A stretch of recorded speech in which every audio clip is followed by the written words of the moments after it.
Halo semua, nama aku Fatina Viva. Kali ini aku akan ngerjain tugas UCP aku. Judulnya Computer Configuration. Nah, ada apa aja sih di Computer Configuration itu? Yang pertama, kita akan membahas motherboard upgrade, yaitu step to upgrade a motherboard.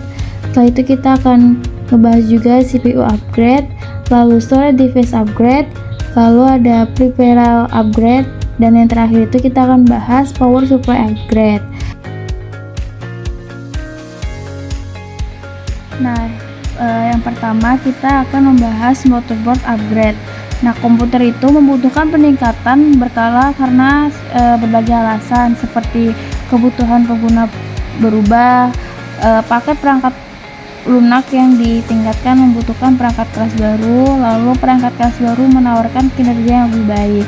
Perubahan pada komputer dapat menyebabkan kalian mengupgrade atau mengganti komponen dan peripheral. Teliti keaktifan dan biaya dari melakukan pengupgradean maupun mengganti perangkat.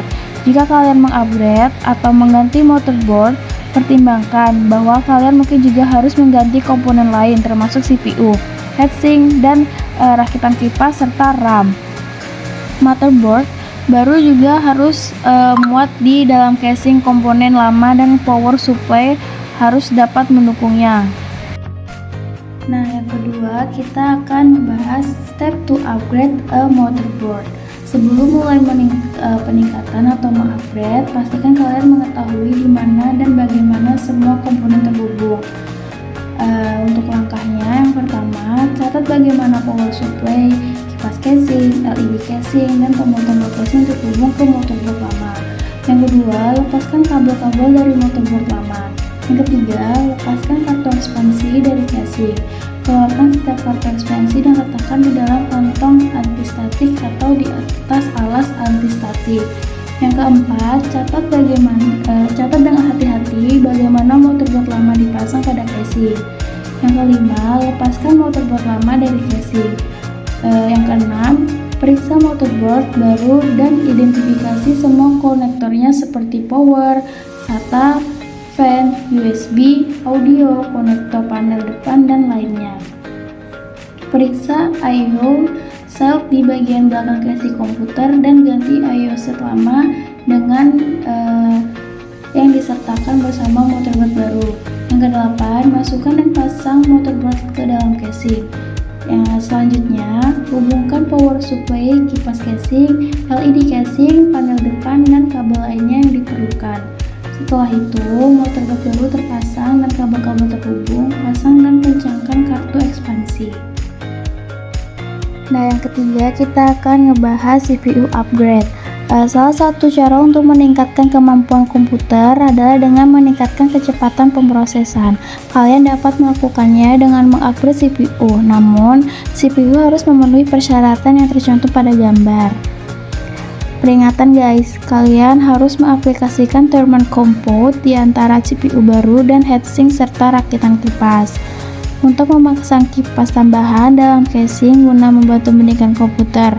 Yang pertama, itu posisikan kipas sehingga menghadap ke arah yang benar, baik untuk menarik udara masuk maupun mendorong udara keluar. Yang kedua, pasang kipas menggunakan lubang skrup yang sudah tersedia di casing. Yang ketiga, hubungkan kipas power supply atau motherboard tergantung jenis konektor kipas casing. Nah, persyaratan CPU baru itu harus sesuai dengan soket CPU yang ada. CPU baru juga harus compatible dengan chipset motherboard. CPU baru juga harus dapat beroperasi dengan motherboard dan power supply yang ada. Nah, selanjutnya kita akan ngebahas storage device upgrade. Alih-alih ngebeli komputer baru buat ngedapetin kecepatan yang lebih tinggi dan ruang penyimpanan yang lebih besar, kalian dapat mempertimbangkannya untuk menambahkan hard drive lain. Ada beberapa alasan untuk memasang drive tambahan sebagaimana tercantum pada gambar. Setelah memilih hard drive yang sesuai untuk komputer, ikuti pedoman umum berikut selama instalasi. Yang pertama itu, tempatkan hard drive di dalam by drive yang kosong dan kencangkan skrup untuk mengamankan hard drive. Yang kedua, hubungkan drive ke motherboard menggunakan kabel yang benar.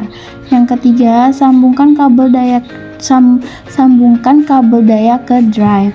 Alasan memasang drive baru itu yang pertama, menambah ruang penyimpanan, meningkatkan kecepatan hard drive, menginstal sistem operasi kedua, menyimpan file swap system, menyediakan fault tolerance, dan yang terakhir, mencadangkan hard drive asli. Nah, yang kelima, kita akan membahas peripheral upgrade. Nah, perangkat peripheral secara berkala perlu di-upgrade. Misalnya, jika perangkat berhenti berfungsi atau jika Anda ingin meningkatkan kinerja dan produktivitas, upgrade memungkinkan diperlukan. Berikut beberapa alasan untuk mengupgrade keyboard dan atau mouse. Yang pertama itu, mengganti keyboard dan mouse ke desain ergonomis seperti yang ditunjukkan pada gambar di atas ya. Perangkat ergonomis dibuat agar lebih nyaman digunakan dan membantu mencegah cedera akibat gerakan berulang. Yang kedua, mengkonfigurasi ulang keyboard untuk keperluan tugas khusus seperti mengetik dalam bahasa kedua yang memiliki karakter tambahan. Yang ketiga, untuk memenuhi kebutuhan pengguna dengan disabilitas. Namun, terkadang mengupgrade itu tidak dapat dilakukan menggunakan slot ekspansi atau soket yang ada. Dalam kasus ini, kalian mungkin dapat melakukan mengupgrade menggunakan koneksi USB.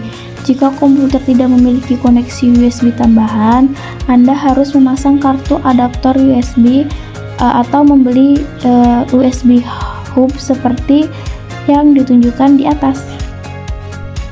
Nah, pembahasan yang terakhir yaitu power supply upgrade. Untuk mengupgrade perangkat keras komputer memungkinkan besar juga akan mengubah kebutuhan dayanya. Jika demikian, jika kalian mungkin perlu mengupgrade power supply, kalian dapat menemukan kalkulator di internet untuk membantu menentukan apakah kalian perlu mengganti power supply. Cari dengan kata kunci power supply wattage calculator. Selain upgrade untuk kebutuhan daya tambahan, sebuah komputer juga dapat menggunakan dua power supply. Salah satunya berfungsi sebagai cadangan jika terjadi kegagalan. Diperlukan motherboard khusus untuk memanfaatkan konfigurasi ini. Jika konfigurasi seperti ini jarang ditemukan pada komputer desktop dan lebih umum digunakan pada server. Hal ini memungkinkan kedua power supply dapat diganti dalam keadaan nyala. Power supply yang rusak dapat diganti tanpa memutuskan daya ke komputer. Nah, berikut rangkuman singkat tentang computer configuration. Yang pertama itu upgrade motherboard, melepas kabel, kartu ekspansi motherboard lama, lalu pemasangan motherboard baru beserta I/O cell dan menghubungkan kembali seluruh kabel, CPU, RAM, dan heatsink mungkin juga perlu diganti. Sebelum upgrade juga harus mendokumentasikan semua koneksi komponen berupa catatan atau foto agar mudah saat perakitan kembali. Yang ketiga itu upgrade CPU, yaitu bertujuan meningkatkan kecepatan. CPU juga harus cocok dengan soket dan chipset motherboard serta didukung PSU. Pastikan juga pendinginan baik dan digunakan thermal comfort. Yang keempat, menambahkan hard drive. Dilakukan untuk menambahkan ruang, meningkatkan kecepatan, pemasangan OS kedua atau backup, pasang HDD atau SSD ke drive, menghubungkan kabel data dan daya. Yang kelima yaitu upgrade peripheral, keyboard atau mouse. Dilakukan untuk ergonomi, kebutuhan khusus, atau disabilitas. Jika port tidak cukup, gunakan USB atau kartu USB. Yang terakhir yaitu upgrade power supply yang memungkinkan diperlukan karena kebutuhan daya meningkat. Gunakan wattage calculator beberapa sistem terutama server dapat menggunakan PSU ganda untuk redundansi. Jadi tadi penjelasan dari saya tentang komputer konfigurasi. Sekian dari saya. Terima kasih.